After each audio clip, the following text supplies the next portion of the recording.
Намираме се на територията на дивечовъден участък Студен кладенец. Създадено е като стопанство за развитие на тракийския киклик и като атракция са внесени първите опатаи, които се оказва, че са намерили много добра среда и в момента имаме около 1200 опата. И това, което го отличава от много други стопанства е, че животните са на свобода, нямаме никакви заградени площи. С тая численост на опата е свързано и наличието на голямо количество вълци. А след вълците идват и лешоядите. Белоглавия и египетския лешояд са двата вида, които са сериозна численост в района. Те са интересни и за другите туристи, не само за ловците. През зимата успяваме да съберем 70-80 до 100 лешояда.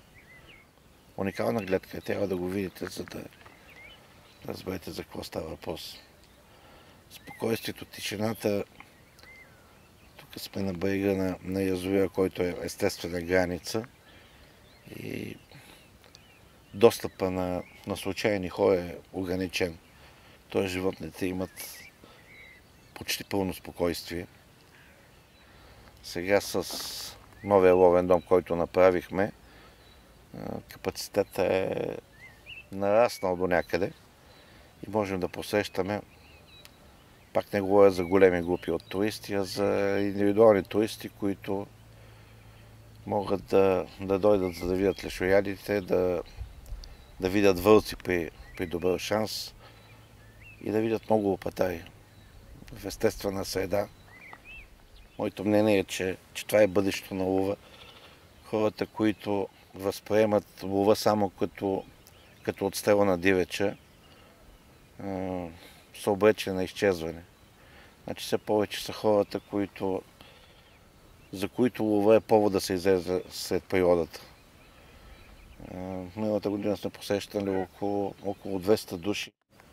По-голямата част от тях са българи, хора, които си тръгват доволни и без да са отстреляли нещо. Казват, мен ми стига това, че бях тук. Те излизат, за да се откъснат от ежедневието и присъствието им в тази обстановка вече е почивка.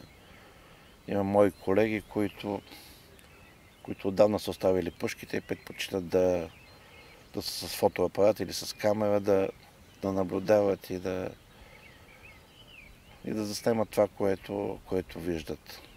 Рано или късно, след като лова отдавна не е начин за прехранване на хората, както е бил в